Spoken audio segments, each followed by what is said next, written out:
Hello, welcome to part 2 of Gridview. So last time we set this one up, and now I'm going to be showing you how to create this one. It doesn't really say it in the tutorial because it assumes that you have a certain amount of knowledge over this. So we're going to be going over how to create this one for the menu. I'm going to refresh real quick, and we'll just start from scratch. So here we have the rows that we have aligned right here. Above it, I'm going to do div, and the div class equals menu, and then inside of the div we can do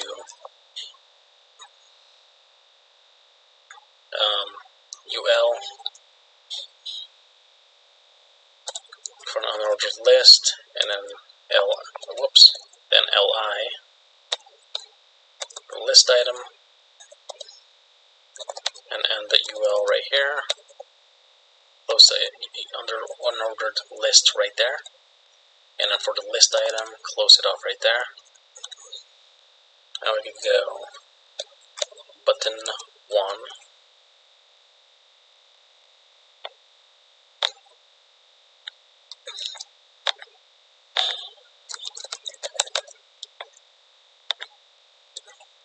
two, 3, 4, 5. Save that. There you have that. So why is it already styled? Because we already styled it in the previous video. So this is the styling that we added to it. Alright, so that's for the menu. So let's say if you want to replace this up here, you could replace it with these buttons and then just add the link to them.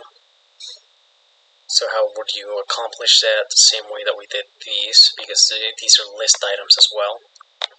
So if we look up here, we just grab that href, and then the closing A,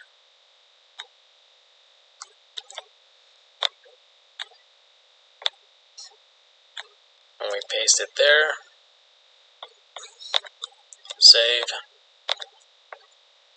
Now we have a home button right there. So A has different styling on it.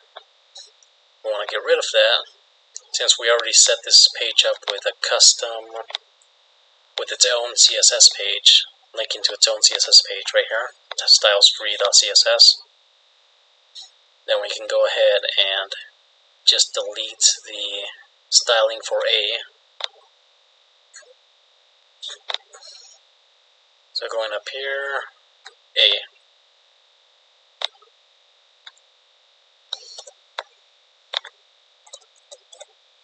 Save that, refresh, and then also LIA hover.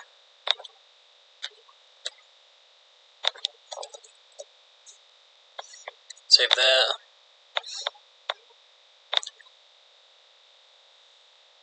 And let's see if we have any others. LIA hover. Okay, so that was actually a duplicate. I'm going to have to update the first page because there's a LIA duplicate there.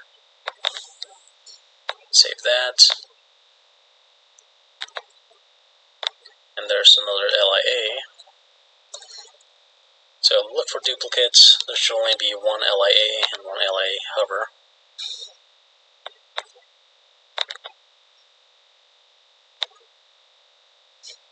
There we go.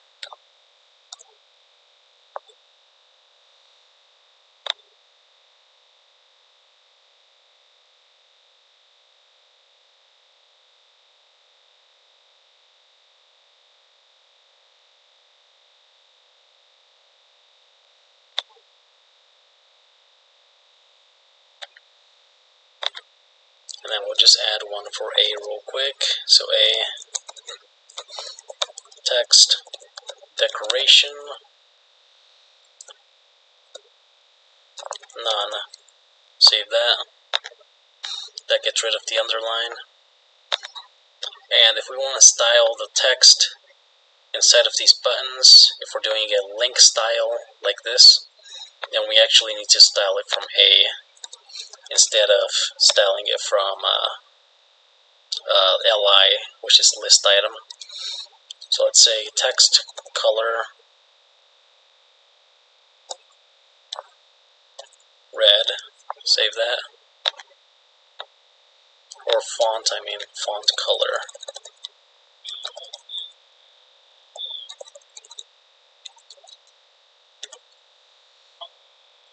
Or, yeah, overcomplicating things, just color red, save. That changes the font to red. Want to do white, white, save that. Changes the font to white. So since we're doing this, let's go ahead and replace all these buttons with these buttons. So I'm going back to the HTML. Web development HTML.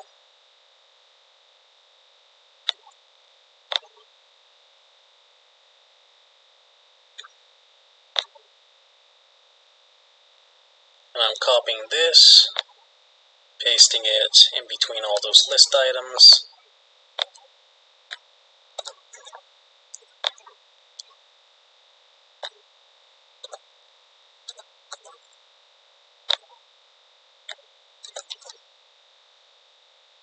And changing the name. So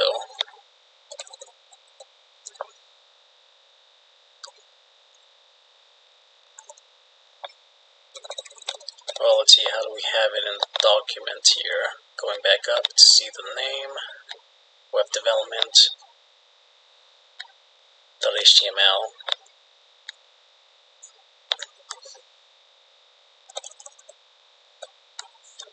Save that.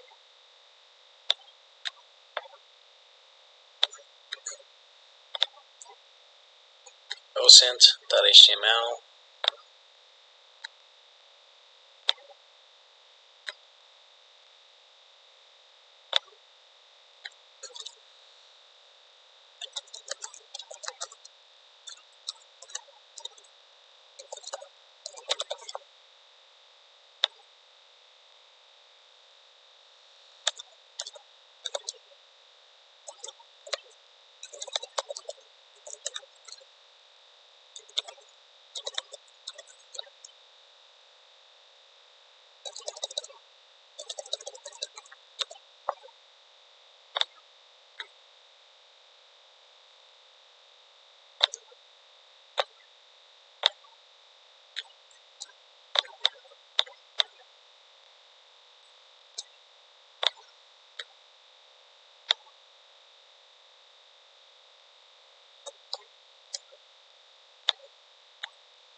Almost done with the buttons. Let's see. 1, 2, 3. Now hacking tutorials. So hacking.html.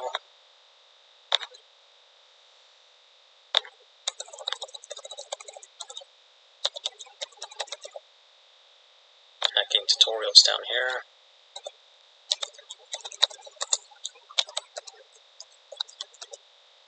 And then down here, how to Arduino.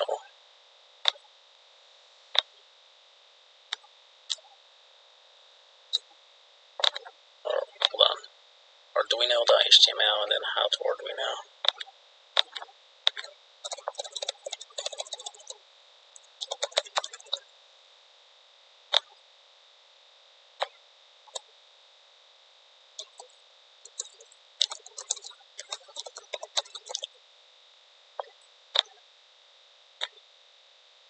And tutorial.html and then tutorial.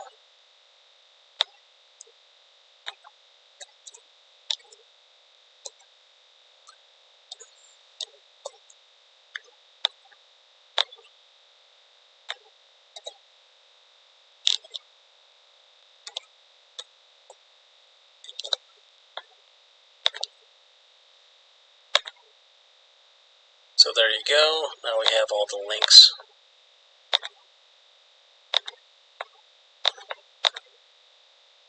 Set up there.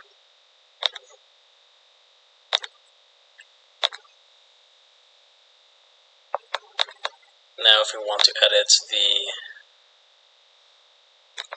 format of this menu, we go to stylestree.css, and where we have the menu items.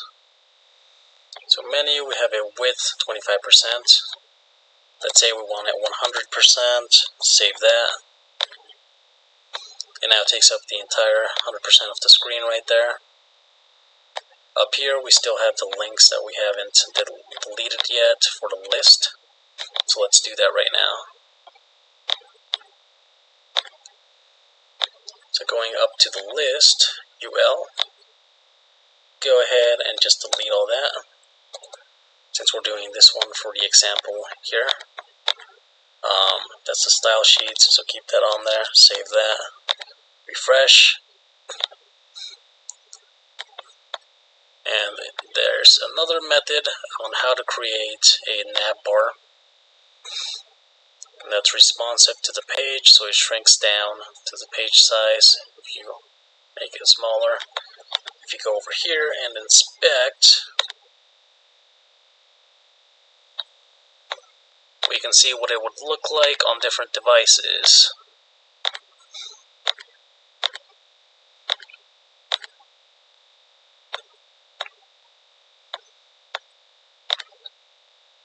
Alright, that'll be all for today. Or for right now, I mean. I'll catch you later.